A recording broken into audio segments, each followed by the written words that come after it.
All right, well, at this moment, we have to welcome in the other member of our team today, Frank Lebouef, who is dressed in all black because I feel like he is in serious mourning. Those who don't know, we have a little group chat before every show. And let me tell you, Frank, things got spicy in the group chat today, but overall, you're definitely not happy with what you saw from Enzo Maresca and Chelsea today. Yeah, many things to complain about or to criticize. First, a slow start. Then after the Roberto Sanchez decision. And I mean, the question I've been asked by somebody to Enzo Maresca, and definitely somebody who'd never been in that situation where you have to take a decision, and Shaka can witness that it's a quick decision that you make, and we can see Roberto Sanchez hesitate before, goes back down and decides to go, and it's too late. Whatever, it's happened. It happens. What happens then? I don't know what Enzo Maresca has to put Neto out. He made 2 substitutions in the same time to decide to reinforce the defensive line. That I can understand with one player, but you quite of sacrifice the offensive aspect of your game. And it's just normal that you see Manchester United dominating the game and scoring 1 and after 2. And I thought it would have been worse. It could have been worse. And then you have the Casemiro situation where overall, even if he gets the ball in the second yellow card, he grabs the players. And for me, it's a normal yellow card. And I tell you, the first tackle on Enzo Fernandez could have been also a red card because it's a tackle from behind, but whatever. But after, you are 10 against 10, and Chelsea start the second half like they were leading 2-0. So slow, keeping the ball at the back, blah, blah, blah. I don't know, I'm Enzo Maresca, I say, guys, we are 10 against 10, we are back in the game, you know, lucky we are. So now you're going to jump on their throats and you're not going to let them go. You're going to go because they are not feeling well right now psychologically. So go for it. No, instead, blah, tiki-taka, easy, blah, blah. Yeah, you score 1 goal 10 minutes before the end. Too late. Too late, I'm sorry. Maybe the players were tired with the Champions League game, whatever, and the rain and the heavy field, whatever, or soft field. But that wasn't the way I was expecting to see Chelsea playing from start and then reacting the second half. Yeah, of course, that moment when Robert Sanchez went out, got the straight sending off there, Shaka. That was the moment that really changed the game, and it turned into what was a chaotic first half for Chelsea. Without question, to define the game, the Sanchez red card. And listen, I sympathise. That earlier in the game, you're still trying to get a feel for the pace of it, the conditions, kind of given the weather. You're still feeling your way into the game, and all of a sudden this ball comes over the top. And Mbeumo splits your 2 centre-backs, and you have a decision to make. Maybe you expected it to shoot a little bit more than it did. On a drier pitch, it checks a little bit more, so therefore you don't have to make that decision. So again, because you don't really understand or you haven't really figured out the run of the pitch, you make this decision, or you're forced into the decision and you get it wrong. But no question, that was a red card. In my opinion, the referee simply had no choice. From there on in, I think we are absolutely right to question Maresca's changes that he made to deal with this situation. He takes out Estevao to bring on Jurgensen, which you understand. Somebody's got to be sacrificed.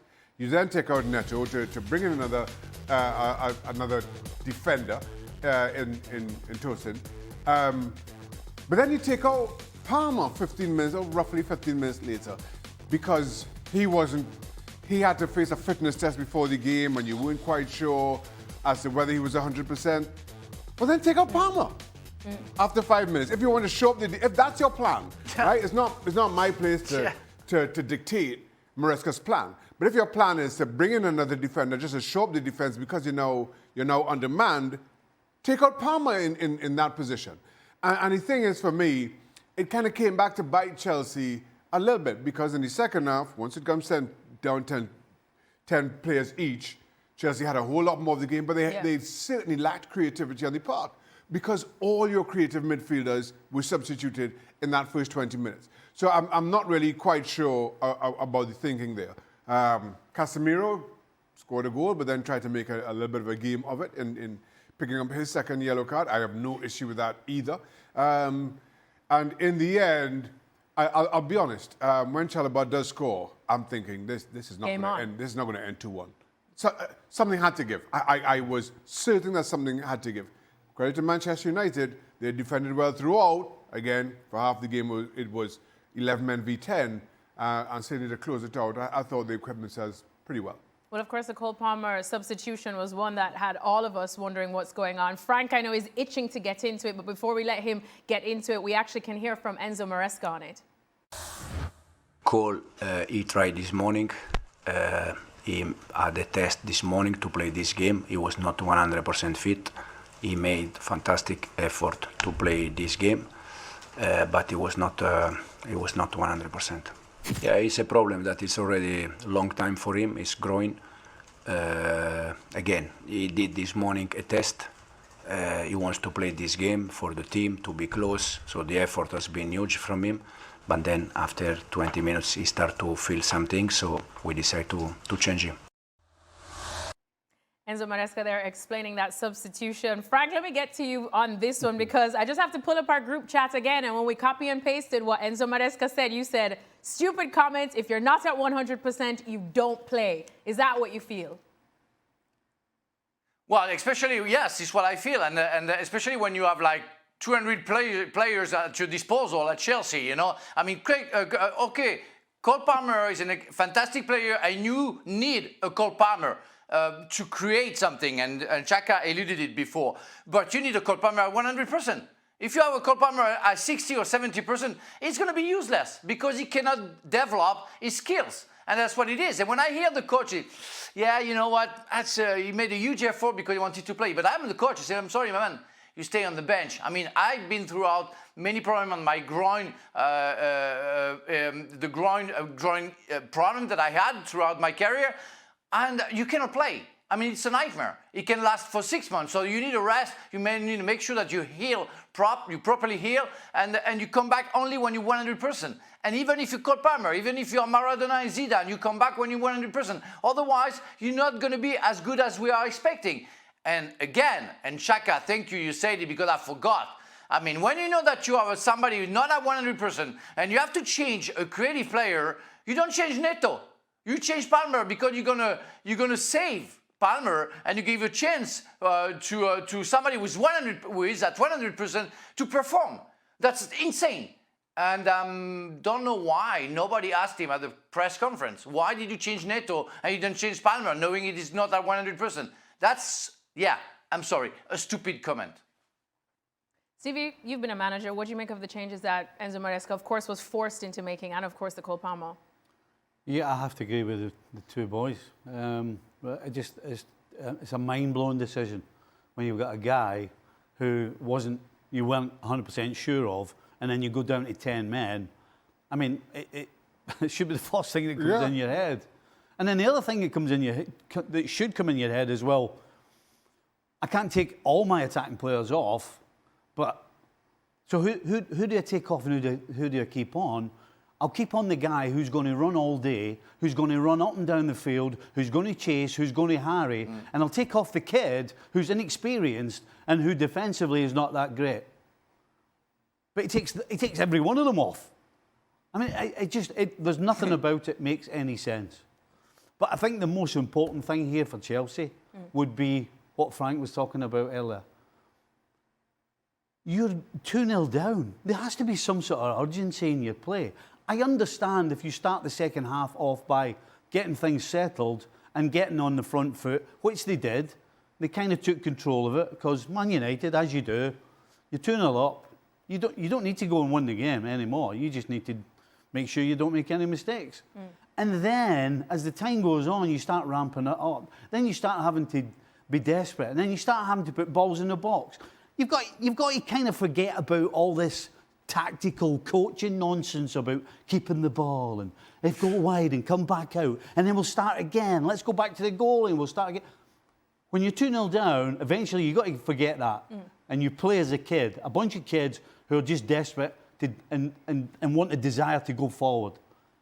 And it took till 10 minutes before the end, before that appeared. Way too late. And again, not only on the subs is that on Maresca, but the fact that they hung about and just kept possession until that 80th minute is on the manager. He should have been on the sideline, pointing fingers, screaming, shouting, telling him to get forward. You know, open your lungs up, open your heart up, and go and try and get something. Didn't happen.